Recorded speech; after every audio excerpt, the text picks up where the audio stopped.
అందరికి. మేము ఈరోజు పేరుపాలెం బీచ్కి వెళ్ళాము. చాలా రోజులైంది బీచ్కి వెళ్ళి.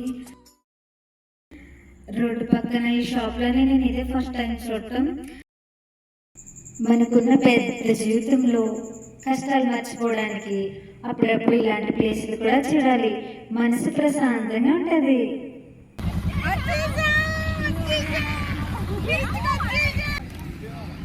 బీచ్ దగ్గర ఒక చర్చ్ ఉంటుంది. మేము ఆఫ్టర్నూన్ వెళ్ళి చూద్దాం అనుకున్నాం కానీ వీలవ్వలేదు. ఆకలేసిందని పుచ్చకాయ కొందామని పుచ్చకాయ అంకుల్ దగ్గరికి వెళ్ళాము. ఒక పుచ్చకాయ 250 రూపాయలు చెప్పారు. అంకుల్ ఎంత పెద్ద మాట అన్నారు. ఆకలేసిందంటే ఏం తినలేదనుకుంటున్నారా?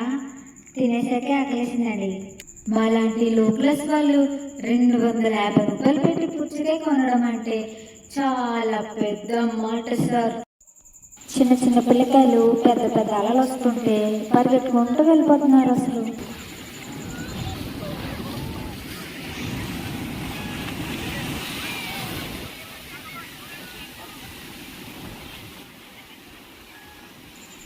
సన్లైట్ ఉందన్న విషయాన్ని మర్చిపోయాం. అంత పెద్ద సూర్యునే మర్చిపోయేలా చేస్తుంది ప్రకృతి. చిన్న చిన్న కష్టాలు మర్చిపోయేలా చేయలేదంటారా? చేస్తుంది కదా. అందుకని నా మాట విని అప్పుడప్పుడు ప్రకృతి అందాలు చూడండి. పేరుపాలెం బీచ్ ఇంతకు ముందు ఎవరైనా చూస్తుంటే తప్పకుండా కామెంట్ చేయండి.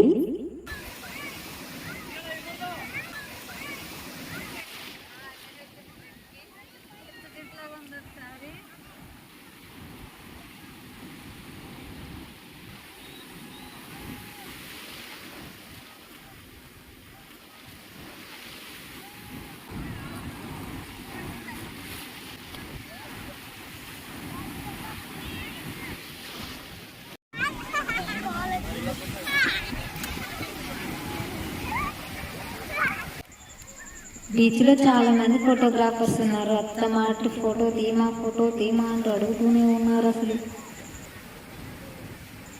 ఇక్కడ కొంతమంది ఆడవాళ్ళు ఫోటో తీపించుకుంటున్నారు.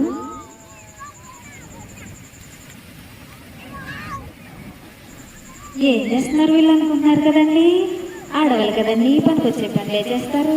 మా వదినకి 5 రూపాయలు దొరికింది, ఇంకా దొరుకుతాయేమో అని వెతుక్కుంటున్నారు.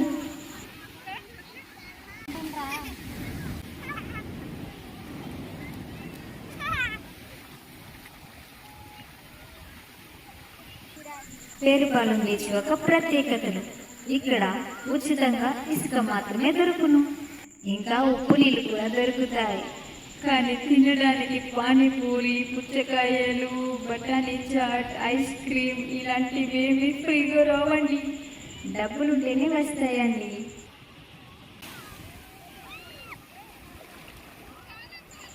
నిజం చెప్పాలంటే తాగడానికి నీళ్లు కూడా ఇక్కడ దొరకవండి. అంత పెద్ద సముద్రం ఉన్న ఏం లాభం?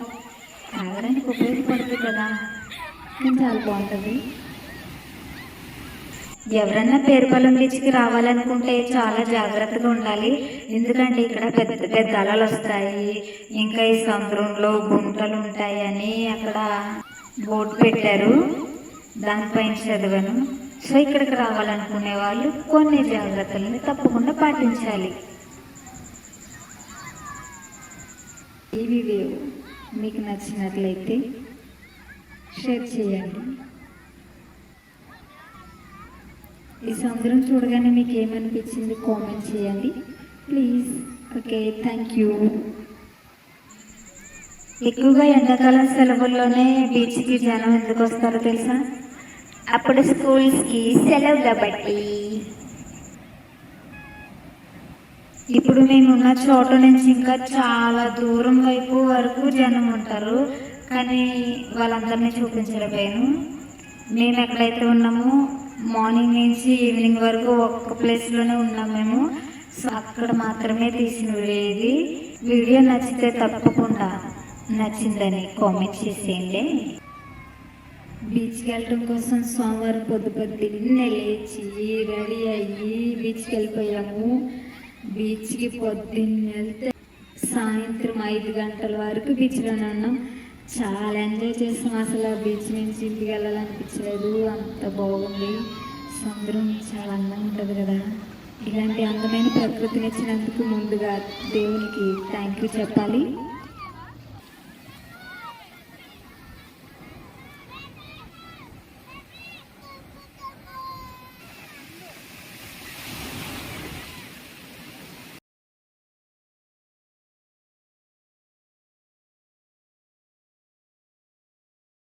నా జీవితంలో ఫస్ట్ టైం చాలా ఎంజాయ్ చేశాను.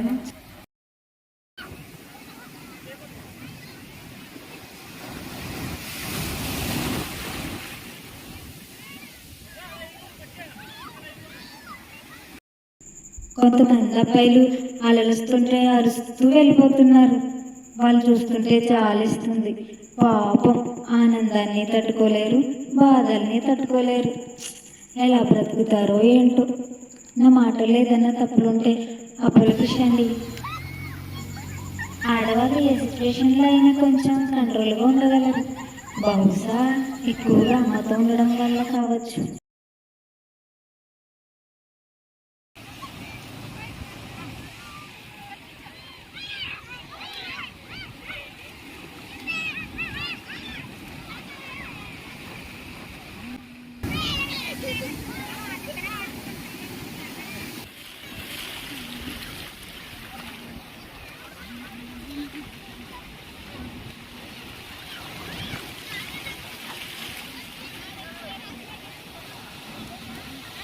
వీడియో తీసేటప్పుడు నా ఫోన్ తడిచిపోయింది, పాడైపోద్ది అనుకున్నాను, కానీ బాగానే ఉంది. అది పోతే ఫీల్ అయ్యే అంతేం లేదనుకో.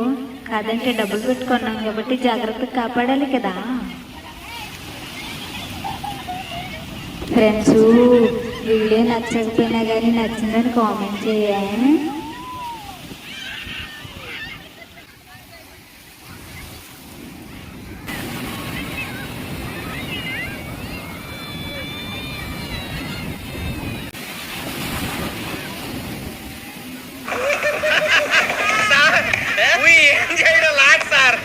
ఇంకా మేము వెళ్ళి నెక్స్ట్ తీసుకుంటాం సార్. రారా పక్క వెళ్దాం.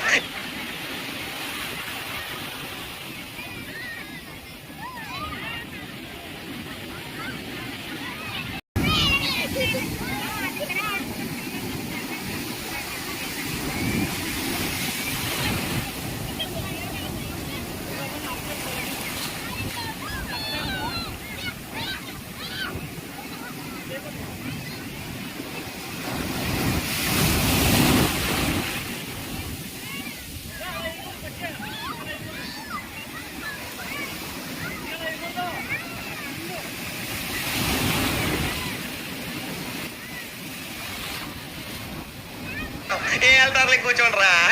వెళ్ళి నెక్స్ట్ తీసుకుంటాం సార్. ఏదో డ్రామాలో చూడించుకుంటారు.